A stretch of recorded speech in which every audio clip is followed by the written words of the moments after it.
And I don't want to turn the conversation sour right away, but I'm sure you've been asked a lot about the 51st state comments from other Canadians that you've met in the time you've done this job. Where did that come from then? And have we passed that discussion? I am. I've told people I don't talk about it, so I'm not really going to talk about it with you either, other than, saying, when you're working for Donald Trump, okay, and you can see the urgency with which this president has been moving through the first, half year of his presidency. We need to get to results. The results and the mandate have been clearly laid out for us as diplomats around the world. We need to, do everything that we can to improve the prosperity of the American people, prosperity of our allies, but the focus as an American diplomat is the prosperity for America, safety for Americans, and our security. And so those are the things that I am focused on. I ask myself the question, if we're talking about the 51st state, am I improving the prosperity of Americans or Canadians? Am I improving the safety or security of either one of our countries? The answer is no. So thanks. You guys can talk about it tomorrow for 20 minutes if you'd like, about how, boy, that American ambassador was really evasive on that issue. So you can have that discussion tomorrow. I'm not focused on it. We recognize that there's an ecosystem that is developed because of, continuing improvements in trade relationships that have tied our borders together. You're from Ontario. I'm from Michigan. We've got we not only have trade between the U.S. and Ontario and Canada, we have an ecosystem, especially like in automotive, right? I mean, this is not, we'll sell you. We got an ecosystem that says you build something in Ontario in the morning, in the afternoon, it could be on a car going to a dealership or to a customer. That's not trade. That's an ecosystem. You're definitely right using that term. We do have that ecosystem. It's been in place for a long time. You talked about auto parts crossing the border multiple times before something is built. But is it fair to say that the tariffs in a lot of ways have drastically altered that ecosystem? There's a lot of industries in Canada that are suddenly all of a sudden hurting really very, very badly, Ambassador. The steel industry, the aluminum industry, the forestry industry. So it has had a major impact on those industries. From where you're sitting, how do you react to that? What do you say to those industries? Well, number one, the tariffs. Okay, everybody wants to blame everything on the tariffs. Okay, the effective tariff rate of Canadian goods going into the U.S., again, as outlined by your government, not the U.S. claiming something, is around 5.5%.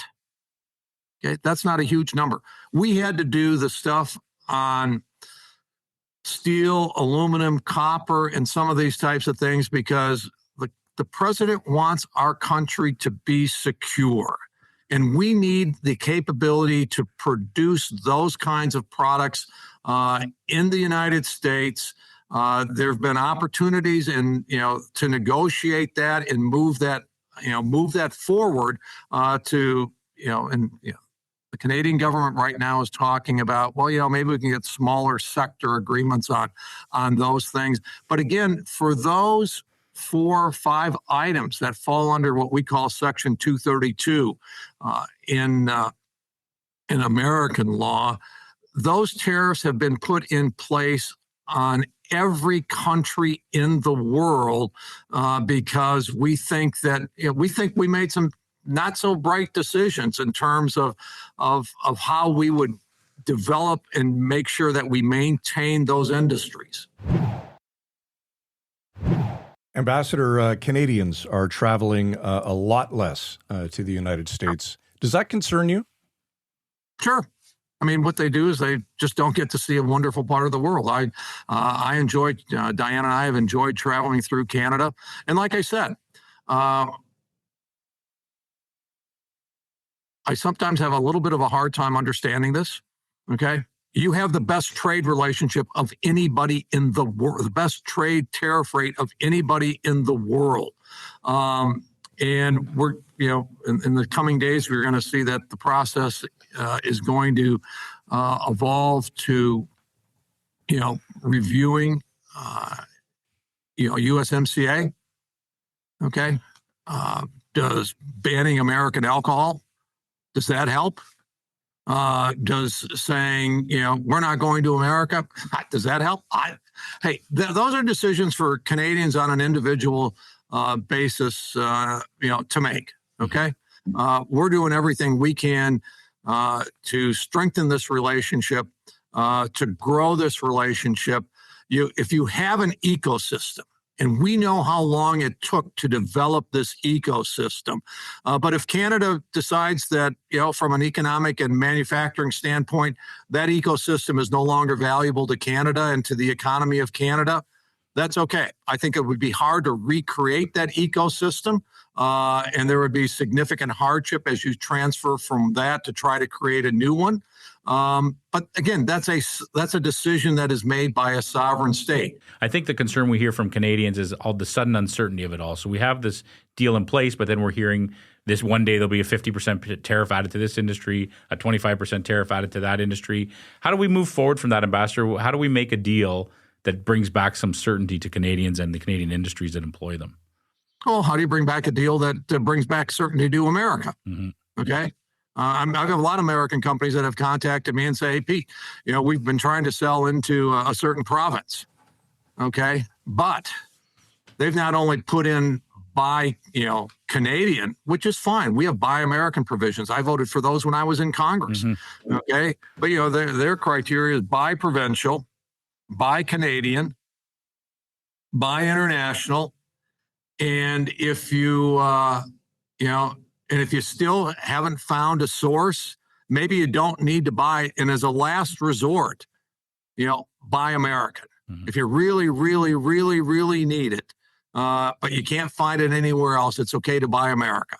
Okay, that's some of the kind of stuff that we hear and feel. Is it the vast majority of what we hear? Absolutely not. The vast majority of businesses that we talk to are saying, yeah, Pete, we listen to all this noise, and yes, some of this does affect us.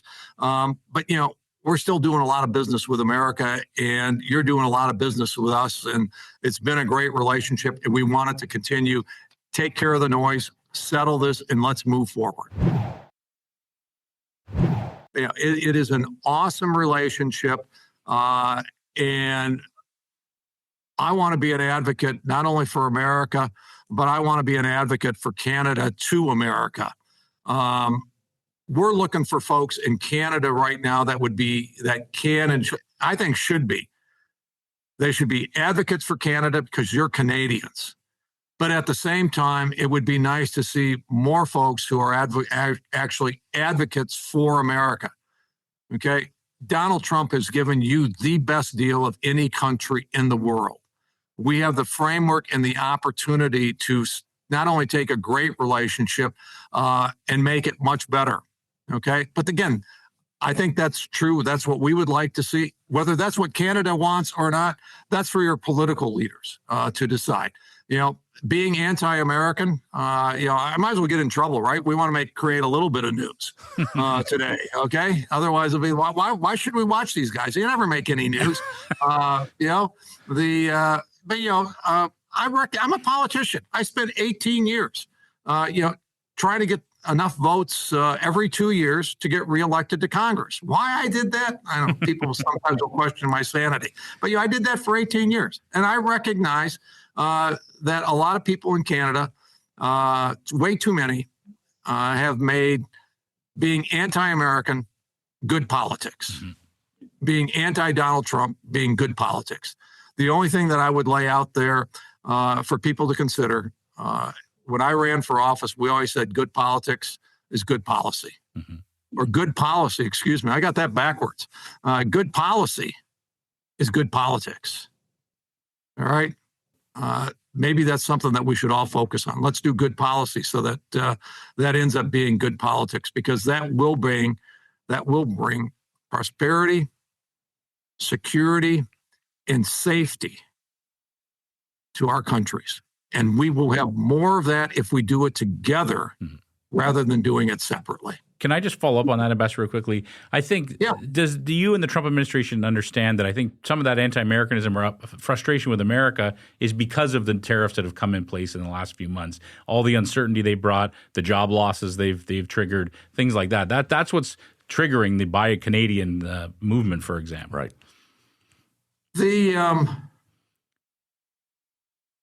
No. You've got the best trade deal. Okay. Other countries are dealing with this and have dealt with it in different ways. We've got new agreements with the EU. We've got new agreements with Japan. We've got new agreements with South Korea. We've got the EU. We got the UK. Yeah, we've worked through that.